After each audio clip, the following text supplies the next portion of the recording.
Kejayaan Malaysia membawa pulang 23 aktivis yang menyertai misi Global Sumut Flotilla jelas mencerminkan kematangan serta keanjalan diplomasi Malaysia yang terus berpegang kepada prinsip kemanusiaan sejagat meskipun berdepan dengan batasan dan tekanan geopolitik.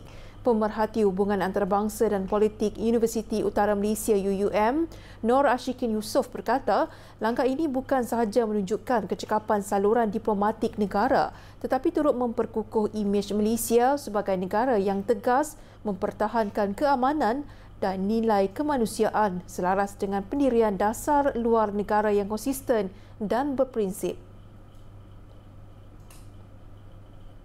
Ini juga kejayaan dan mengangkat kredibiliti Malaysia sebagai suara dan suara yang seimbang di peringkat antarabangsa.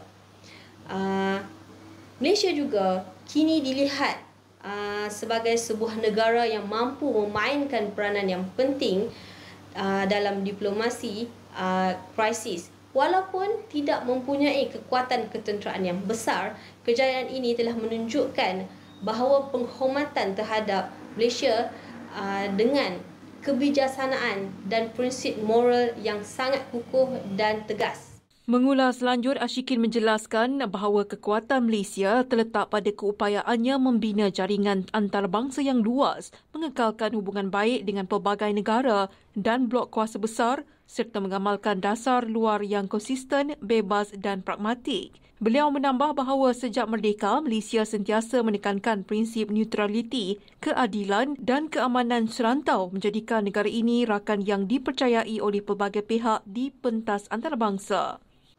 Di bawah pimpinan PMX, dasar luar ini diteruskan dengan lebih proaktif melalui pendekatan diplomasi secara berasas nilai yang terletak yang meletakkan kepentingan rakyat, keadilan dan kemanusiaan serta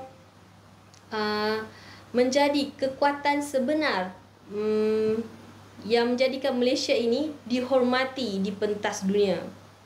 Menurutnya, walaupun Malaysia tidak mempunyai hubungan diplomatik dengan Israel, strategi negara menggunakan pendekatan diplomasi berlapis yang melibatkan saluran kerajaan ke kerajaan G2G melalui negara perantara serta kerjasama dengan agensi antarabangsa seperti PBB memberi ruang kepada rundingan tertutup yang menekankan keselamatan rakyat tanpa mencetuskan ketegangan politik.